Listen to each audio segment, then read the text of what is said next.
Donc, vous avez fait votre premier grand congrès en 2024. Ouais. J'y étais présente. Wow! J'ai vu ça comme...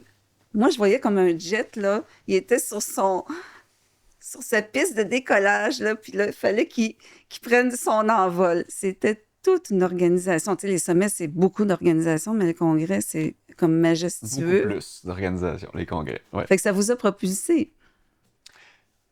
On peut dire ça. Ben, assurément, c'est tellement...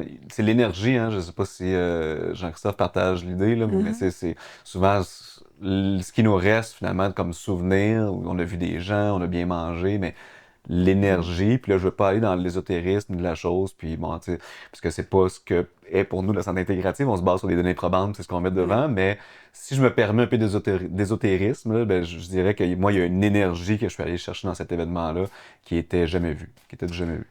Ouais, puis c'est ce que les gens ont eu comme commentaire aussi. Il y avait, Mm.